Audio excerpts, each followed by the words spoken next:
Ustadz, saya mau nanya nih sebagai sisi Ustadz kan, di tahun 2022 ini kan banyak bencana akhir tahun, musibah. Nah, Ustadz kan sempat ke Cianjur tuh. Nah, gimana tanggapan Ustadz melihat kejadian yang di sana? Kalau melihat kejadian ya memang itu alam ya. Jadi kalau dibilang katanya intinya ini kondisi alam ya. Memang kan Indonesia ini kan dalam apa ya, kalau menurut geografis itu ya garis apa sih ya, yang memang rentan dalam bencana. Garis Khatulistiwa. Bukan. Kalau bahasa geologinya itu apa ya, yang di dalam bumi itu tuh ada istilahnya, ada urat lah yang ke arah Indonesia terus kemana, yang memang itu memang dalam musibah seperti tsunami, gempa. Tapi itu bagian dari tanda-tanda akhir zaman nggak sih Pak Ustadz? Ya, kalau bicara tanda akhir zaman, kalau saya mengutip daripada hadis Rasulullah bahwa pokoknya usia umatku tidak lebih dari usia Nabi Ibrahim ya dulu ya. Berarti lebih kurang 1.500 tahun. Sekarang udah 1.443. Jadi kurang lebih berapa lagi kita nih umur? Ya, Iya, kalau 57 bicara tahun itu lebih ya. kurang 57 tahun lagi, wallahu a'lam. Hadis Rasulullah itu. Iya.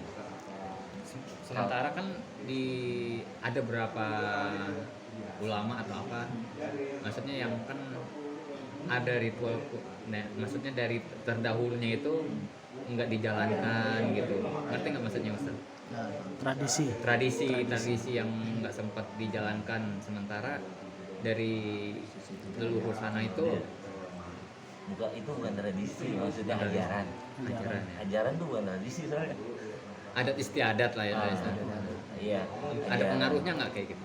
Kalau bicara kita kembali ke hadis Rasulullah, ya kita kan gini loh, kalau kita mau melihat seperti itu, kita sebagai orang Islam, kita harus meyakini itu, meyakini bahwasanya ini akhir zaman menuju akhir zaman. Bencana dan sebagainya sudah terjadi khususnya di Indonesia ya kan, saudara-saudara kita sudah mengalami kena musibah bencana itu.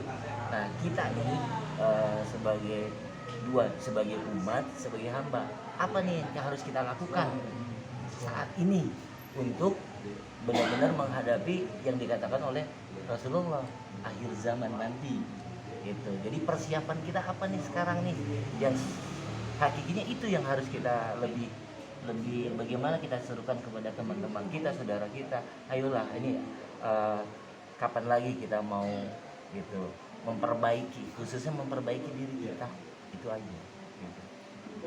Nah, kalau dari sisi agamanya tuh ada nggak sih, maksudnya ritual kayak gitu tuh ada atau enggak gitu dari ajaran agama Islam gitu kan?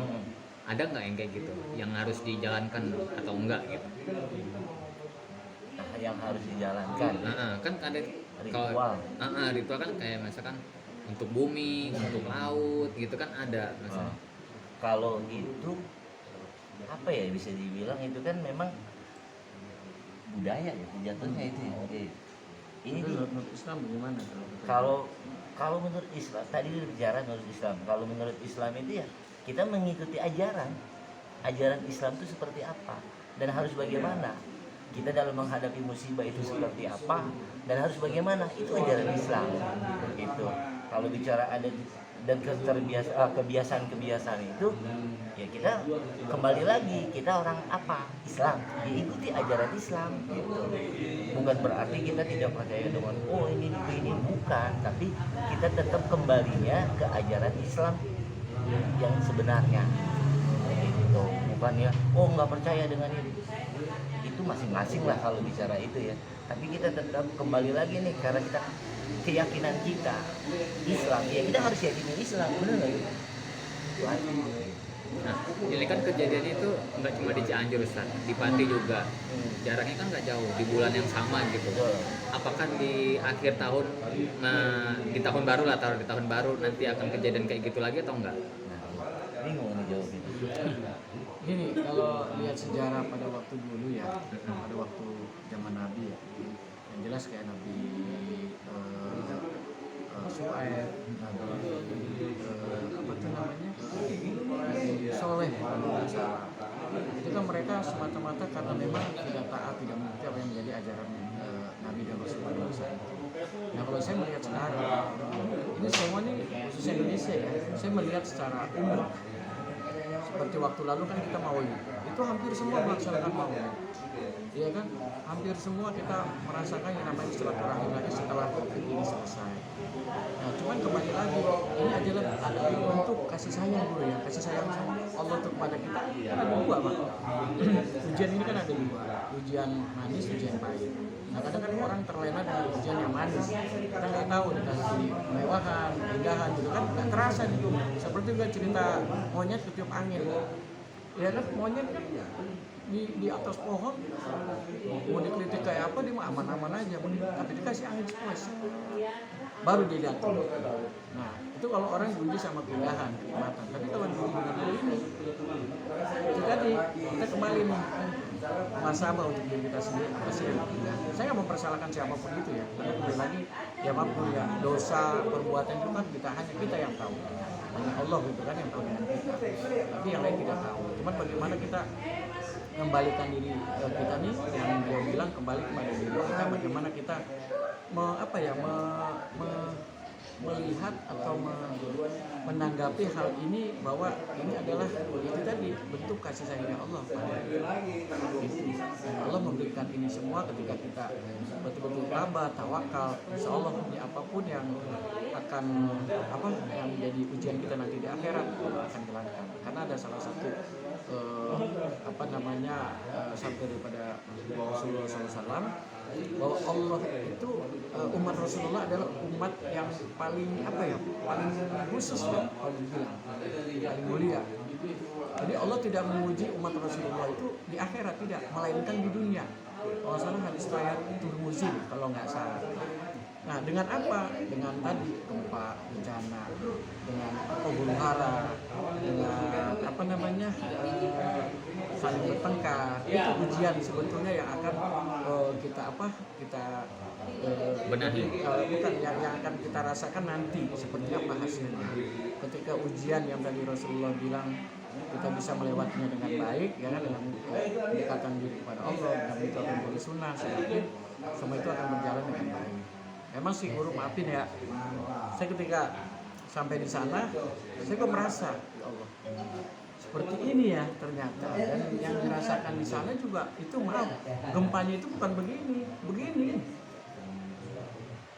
Jadi ada sesuatu yang kita lihat banyak kan guru, maksudnya gini, cara kita manusia ya, rumah bagus dengan tembok yang luar biasa runtuh, tapi ada bangunan yang cuman kayu-kayu yang pakai apa tuh namanya? Bilik itu masih bagus. Ada musola habis, ada musola yang model lama masih bagus. Nggak ada istilahnya retaknya pun nggak ada. Karena saya sempat ambil gambar lihat gitu kan. Nah, karena saya masuk itu sampai ke ujungnya kampung itu yang memang secara sepenuhnya belum tersentuh oleh pemerintah. Tapi sudah ada, cuman seperti kemarin kita belum ada WC umum, mereka bikin dari bilik langsung ke sumber air. Karena saya waktu dulu kan maghrib di situ, seperti itu. Lampu juga mereka nyantol nggak tahu kemana, tapi ada. Jadi semua ini ya kembali kepada diri kita lah. Kita tidak bisa menyalahkan. Oh karena di sana begini, enggak lah. Di sini pun banyak yang lebih. Kemaksiatan Jakarta lebih. Itu kan ujian orang kan beda. Dikasih kenikmatan Allah, biarkan sampai di mana sih kita. Dan ini ya kembali lagi lah kepada diri saya khususnya. Ya, saya menjaga apa yang menjadi amanah Allah yang lebih baik. Jangan sampai ini menjadi ujian kenikmatan yang diberikan sama Allah itu yang berbahaya. Gitu. Guru, mana guru? Iya, kalau kita gini aja, dalam artian tadi udah dibahas sama guru kita, sahabat kita ini, bahwasanya hal-hal kemarin itu kejadian yang mutlak Allah berikan kepada kita, gitu. Ya kalau bicara teguran terlalu sombong, kita bicara teguran ya, kita emang siapa kan gitu. Intinya bagaimana nih kita menghadapi tahun berikutnya. Ya minta-minta sih jangan terjadi lagi bencana-bencana gitu. Makanya ayo kita sikapi diri kita ini sebagai Islam, orang Islam. Ini di hati kita, yuk ayo kita kokohkan yang namanya inna sholati wa nusuki wa mayati itu kita kuatin lagi. Kita semua serahin kepada Allah gitu. Ya kalau bicara bencana, Allah yang punya aturan. Kita sebagai hamba bagaimana berusaha bisa menghadapi bencana dengan hati yang sabar dan tenang. Sampai ada pertanyaan guru. Jadi pas itu kan saya tanya, Pak, Ibu, saya mau tanya, waktu kejadian bencana apa yang pertama kali disebut? Kedua, apa yang dicari? Pada bingung kan? Loh, ada bapak-bapak. Saya Pak katanya, ya gimana Pak? Apa yang pertama kali Bapak sebut? Kan saya bilang sebut. Kedua, apa yang dicari? Dia bilang apa? Saya langsung, dia kan sebut, saya langsung nyari anak saya. Saya langsung nyari istri saya. Anak saya keluar. Padahal pertanyaan saya, apa yang pertama kali disebut? Harusnya kan ketika terjadi, ya Allah, Allah Akbar, Iya. Astagfirullah. Nggak ada. Itu istilahnya sedikit aja, sedikit bahwa, nah itu kan bentuk tawakal awal ya. Ketika Allah uji, ya bentuk imanannya di awal itu pasti yang disebut Iya. Allah, Rasulullah, atau doa pengampunan lah ya, istighfar gitu berbahasa. Ini nggak langsung dia jadi ketawa orang. Karena yang saya tanyakan satu, apa yang pertama kali disebut? Tapi itu dia nggak jawab, cuman dia jawab langsung dia cari anaknya, dia cari istrinya. Padahal ketika maaf siapapun termasuk saya mengalami sesuatu, tidak ada yang bisa dicari kecuali Allah. Sampai setelah kita selesai hidup, pasti kita kembali kepada Allah. Kita mungkin kembali kepada istri, apalagi anak. Cuma kembali kepada saya, diri saya, keluarga rekan-rekan. Ya sama-sama lah kita mengingatkan berbanyak istighfar. Apapun itu ujian pasti akan datang kepada kita.